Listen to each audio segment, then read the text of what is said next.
Digha shooting করতে গিয়ে দীঘা সংলগ্ন তালসারি সমুদ্র সৈকতে মর্মান্তিকভাবে প্রাণ হারালেন জনপ্রিয় বাঙালি অভিনেতা রাহুল অরুণোদয় বন্দ্যোপাধ্যায়। গতকাল রোববার একটি ধারাবাহিকের শুটিং চলাকালীন সমুদ্রের পানিতে তলিয়ে যান ৪৩ বছর বয়সী এই অভিনেতা।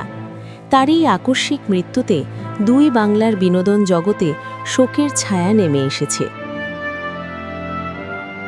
প্রত্যক্ষদর্শী ও ইউনিট সূত্রে জানা গেছে, ভুলেই বাবা পার করেগা নামক একটি নতুন ধারাবাহিকের শুটিংয়ের কাজে রাহুল তার ইউনিটের সদস্যদের সঙ্গে তালসারিতে গিয়েছিলেন। কাজ চলাকালীন এক পর্যায়ে তিনি সমুদ্রে নামেন এবং মুহূর্তের মধ্যেই উত্তাল ঢেউয়ের কবলে পড়ে গভীরে তলিয়ে যান। সহকর্মীরা ও ইউনিটের টেকনিশিয়ানরা বিষয়টি বুঝতে পেরে দ্রুত তাকে উদ্ধারের চেষ্টা করেন। দীর্ঘ প্রচেষ্টার পর তাকে পানি থেকে উদ্ধার করে দ্রুত দীঘা হাসপাতালে নিয়ে যাওয়া হয়। তবে হাসপাতালের চিকিৎসকরা পরীক্ষা নিরীক্ষার পর তাকে মৃত ঘোষণা করেন।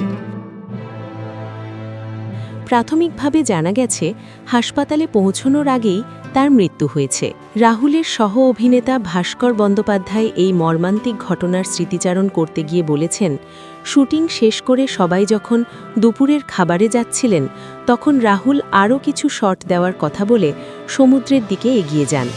সুস্থ সবল একজন মানুষের এমন আকস্মিক চলে যাওয়া মেনে নেওয়া কঠিন। অন্যদিকে অভিনেতা দিগন্ত বাগচি জানিয়েছেন, সম্ভবত রাহুল সাঁতার জানতেন না, অথবা বালুতে পা আটকে যাওয়ায় তিনি আর উঠে আসতে পারেননি। এমনকি রাহুলের ব্যক্তিগত গাড়িচালক জানান, রাহুলদা পানির দিকে এগিয়ে যাচ্ছিলেন, আমি বারবার বারণ করছিলাম, শোনেননি আমার কথা। ১৯৮৩ সালের ১৬ই অক্টোবর জন্ম নেওয়া রাহুল অরুণোদয় বন্দ্যোপাধ্যায় কয়েক দশক ধরে দাপটের সঙ্গে বাংলা সিনেমা ও টেলিভিশনে কাজ করেছেন। ক্যারিয়ারের প্রথম ছবি চিরদিনই তুমি যে আমার বক্স অফিসে আকাশচুম্বী সাফল্য পায়। এছাড়া জ্যাকপট, পরাণ যায় জ্বলিয়ারে, কাগজের বউয়ের মতো অসংখ্য ব্যবসা সফল সিনেমায় তিনি অভিনয় করেছেন। প্রায় ৪৫০টিরও বেশি নাটকে তার অভিনয়ের পদচারণা ছিল।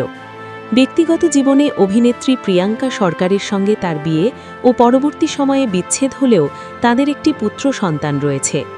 ঘটনার সঠিক কারণ জানতে পুলিশ তদন্ত শুরু করেছে এবং মৃতদেহ ময়না তদন্তের জন্য দীঘা হাসপাতালেই রাখা হয়েছে। জনপ্রিয় এই অভিনেতার অকাল প্রয়াণে শিল্পী মহলে গভীর শোকের পরিবেশ বিরাজ করছে।